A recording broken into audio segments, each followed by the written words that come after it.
Hello and welcome to ECOTIMES.TV magazine podcast.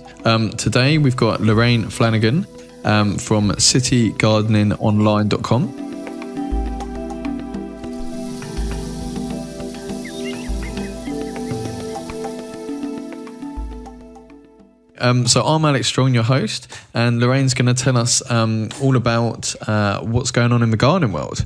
So Lorraine, please introduce yourself and tell us a bit about yourself and what you're working on. Okay. Well, my name is Lorraine Flanigan, and I do have a blog called City Gardening. I also have a Facebook page, Lorraine Flanigan, on City Gardening. And basically, I write and talk about gardening, urban gardening. And I also do a lot of traveling. And I'm just back, as a matter of fact, from Japan, where I attended the Gardening World Cup. Wow. Yeah, it's amazing.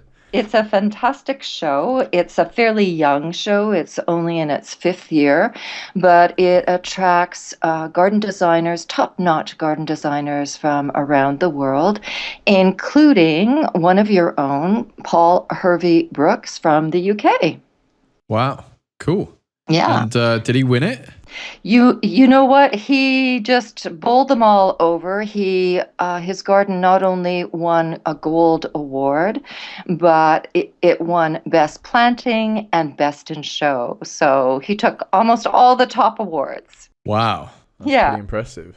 It was pretty wonderful, actually, and I want to talk a little bit about that planting award that he won, because even though the structure of his garden was fairly formal, it had bamboo screens, it had sort of rendered cement block walls, sort of dividing the space into different sort of garden rooms.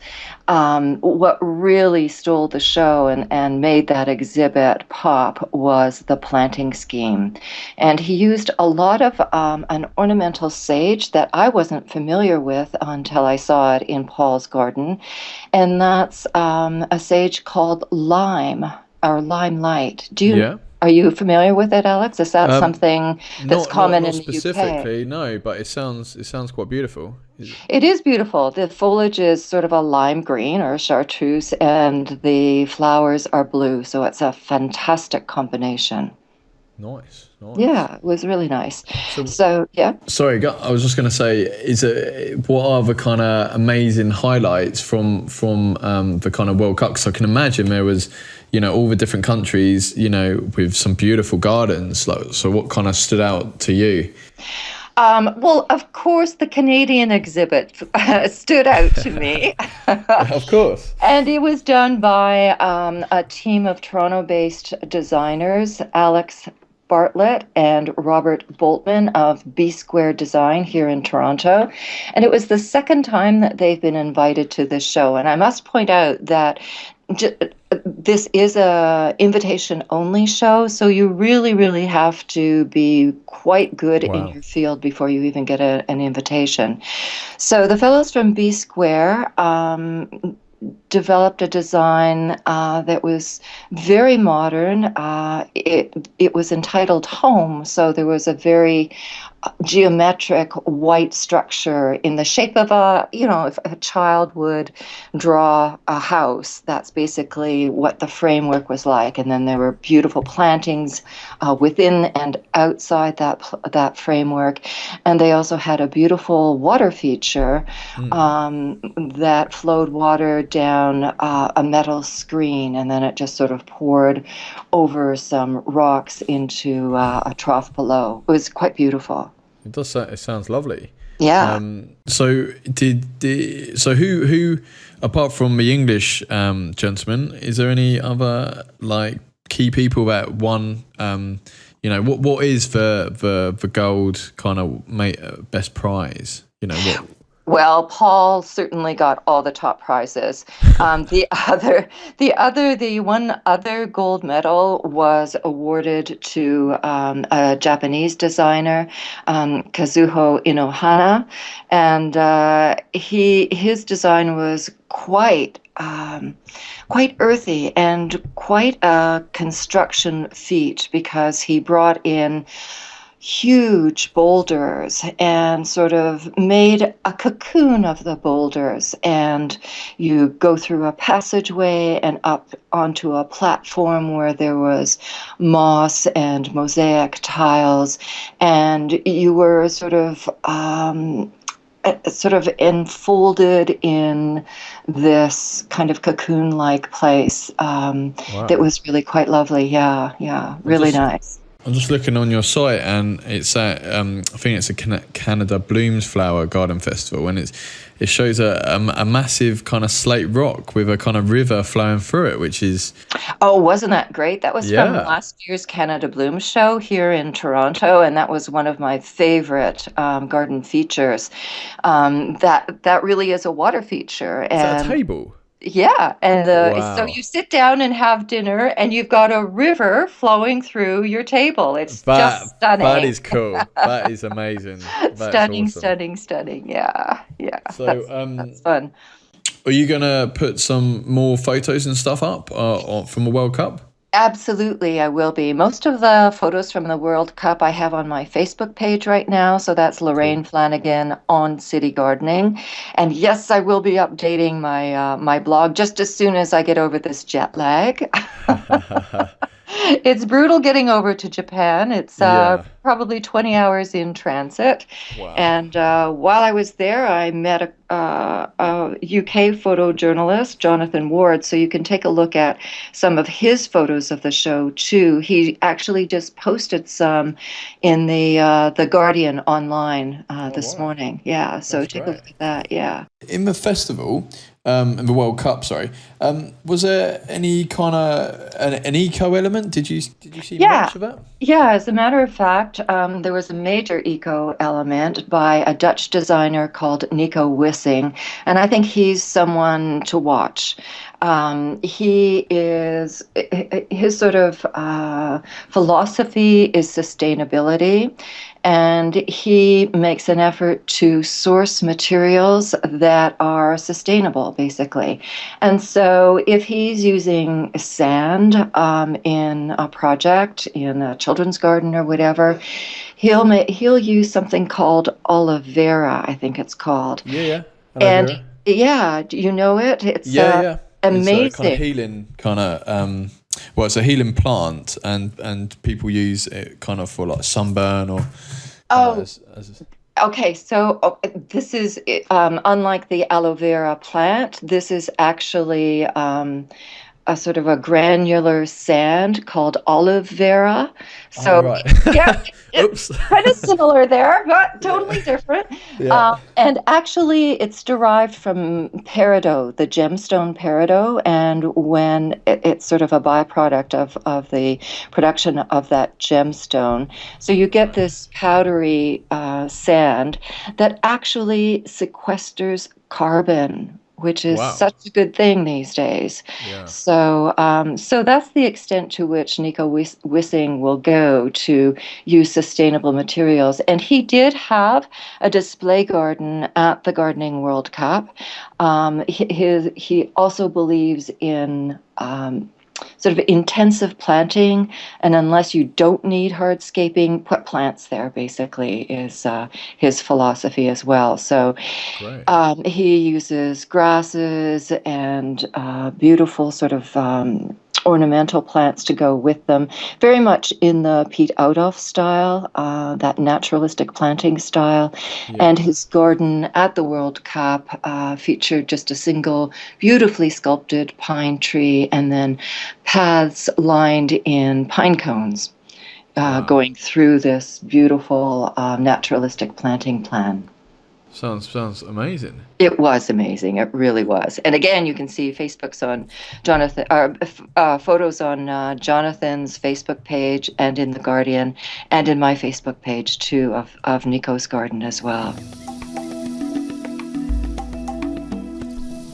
I would like to thank our sponsor this week, which is ECOTIMES magazine. They cover everything green. Magazine is on the iPad and iPhone. They cover eco travel, amazing eco travel resorts, organic recipes, so amazing recipes to cook, eco gadgets, what's the latest gadgets in eco, amazing eco transport, so battery powered bikes, hybrid cars, battery powered cars, renewable energy, what's the latest in renewable energy in terms of all the different innovative ways we can get energy. Eco how-to, so for example, how to build your own solar panel or own house or something along those lines. They cover eco architecture, so like eco building. They cover tiny houses, which are amazing small houses on wheels, which you should definitely check out if you haven't seen them. They cover all eco news, so what's been going on in the week, and organic food growing techniques. Anything green really, and it's a weekly magazine and it's on the iPad and iPhone or iTunes. So the link is below, so please enjoy. And now we get back to the show. Thank you very much.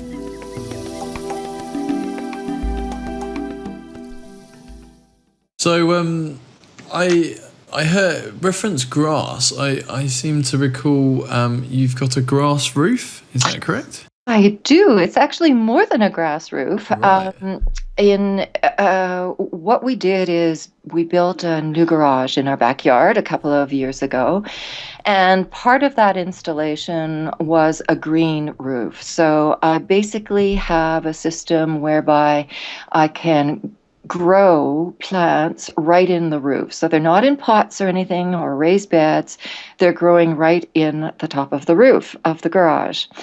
And what I chose, because this is a very sunny spot, I didn't want to install irrigation. I wanted plants that could thrive on their own. So I did a lot of research and planted them with North American prairie plants. So things like little blue stem. I don't know if you get little blue stem in the UK.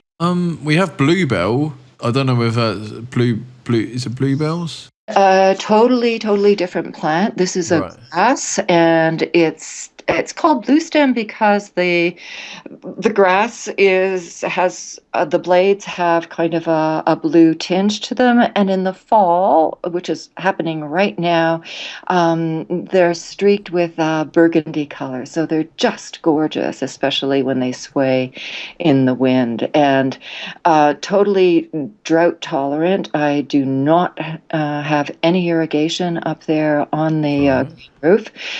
So apart from doing some spot watering when they were first planted, these plants are on their own and thriving.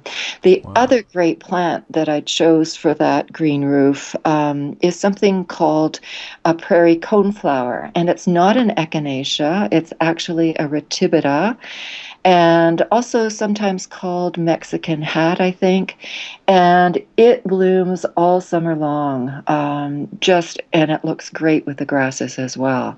Wow, it sounds amazing. And for people that are thinking about like a grass roof or a kind of green roof, I understand it's really good for insulation.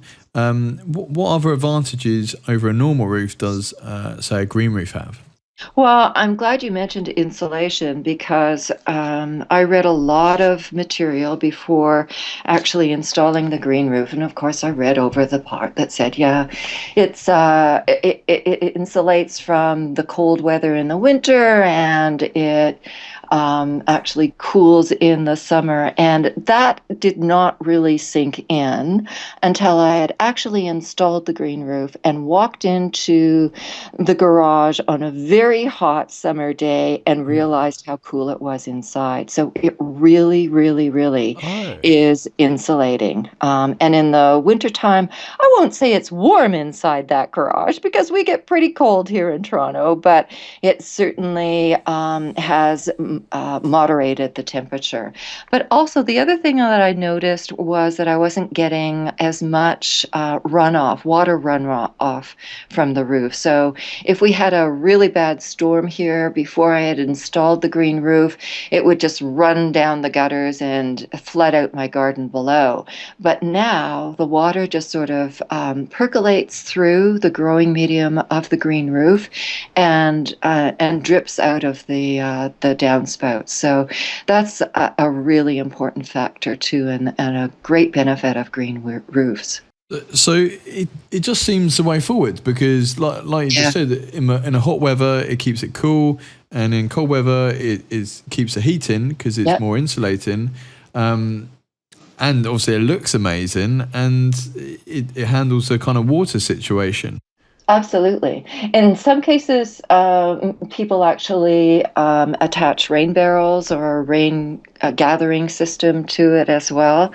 I don't need to do that because mine isn't large enough, but it really makes a difference. And as you say, it's great to look at too. It's like having, I call it my mezzanine garden, because I have a small city garden, so every inch of space is valuable to me. So I kind of have this garden on an upper level, a mezzanine level, where I can garden as well. So it's kind of nice.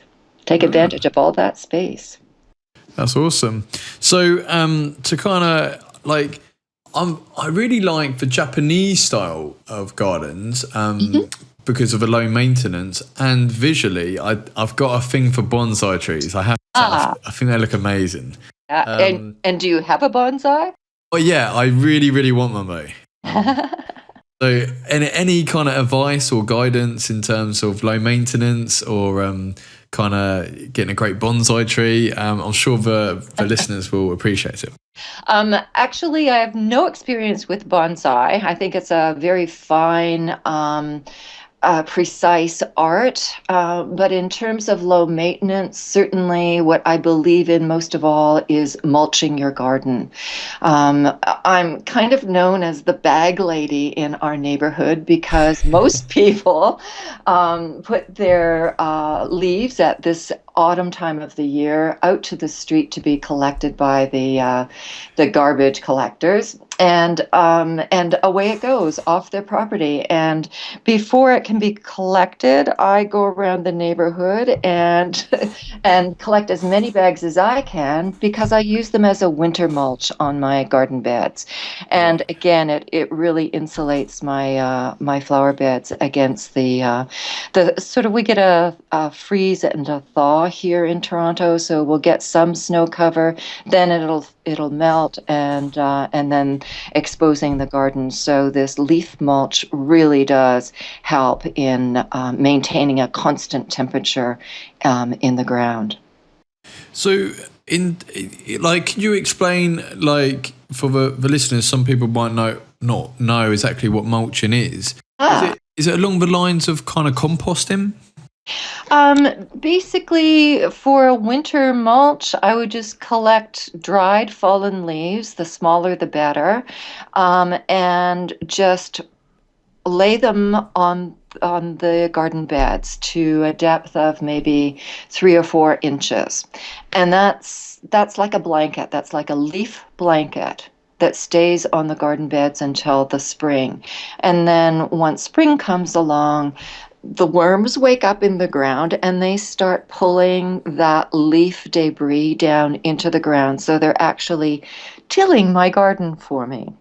So it's a great low maintenance way of maintaining good tilth in your garden, and also adding nutrients, because of course by spring those leaves are partially composted, so all that composted material is being pulled down into the soil by the worms. So I totally believe in mulching. So I don't know if you do that, practice mulching at all in the UK. It's getting bigger. We've come across it. We know it's a really effective way to help the garden. So it can. Yeah, and you can use it as a summer mulch as well. Just don't put it on as deeply. Like you can take your chopped leaves that you've saved over the winter and just lay them maybe an inch or an inch and a half deep on your garden beds between your plants. And that will help moderate the soil temperatures, so that when it gets very hot in the summertime, the soil doesn't heat up the plant roots. It keeps them at a fairly consistent temperature. Wow. Yeah, it's a good thing. I love mulch. I believe in mulch. Yeah. Yeah. So any advice? I know growing kind of food is not your speciality, but any other kind of top tips and just gardening tips that might be useful to our listeners? Um, I'm in the fall, I become a very low maintenance gardener. So I don't rush out there and start cutting down all the perennials so that I've got a flat garden over the winter. I like to keep the stalks of perennials like phlox standing over the winter, and especially echinacea, because it traps the soil, the snow when it comes, so it looks beautiful, and also provides another layer of insulation to the garden. And also things like echinacea provide seeds for birds. So I get a lot of birds in the backyard over the winter by just letting my perennials be and do their own thing and produce seed for the birds and trap the snow. So it's a really lazy gardener's way of getting your garden ready for winter. Yeah, which is, it's people don't want high maintenance these days. It's very tricky. Oh, and the other thing is, I know at this time of the year, we're all busy planting flower bulbs as well. And if you don't want to be out there every fall planting more and more of those beautiful hybrid tulips, try some of the species tulips. They're little, they're smaller, and they naturalize, so they will grow in numbers year after year rather than petering out in numbers year after year like many of the hybrid tulips do. Okay, cool. Well, I'd just like to say thank you very much, Lorraine, for coming on the show. It's been fun. Thank you so much, Alex. No worries. And everyone who wants to find out more about the World Cup and about growing some amazing gardens, what's the correct link? citygardeningonline.com? Yep, that's my blog. And then, of course, you can also find me on Facebook at Lorraine Flanigan on City Gardening. Great stuff. Perfect. We will stay in touch, and I wish you all the best. Thank you very much. Thank you so much, Alex. It's been fun. Thank you very much for enjoying our Eco Times magazine podcast. We'd like to tell you all the platforms we're on. So we're on SoundCloud, we're on Stitcher, which is for Android. If you've got Android phone, you can download Stitcher, which is a podcast app, and get the Eco Times podcast on there. We're on iTunes, so you can get it on your iPhone and iPad and all your Apple devices. And we're on TuneIn as well. And we're on YouTube. So please subscribe to whichever platform works best for you. And thank you very much for listening. We want to say a big thank you very much to Eco Times magazine for sponsoring the podcast. They are a weekly magazine, cover everything green. So if you're interested in growing your own food, renewable energy, amazing eco resorts, eco gadgets, basically anything green, how to build your own home, tiny houses, eco transport, organic food, anything green really. Big thank you to them. And please check them out. The links be below, and it's on the Apple newsstand, so you'll be able to get it on your iPad and iPhone. Thank you and have a great day.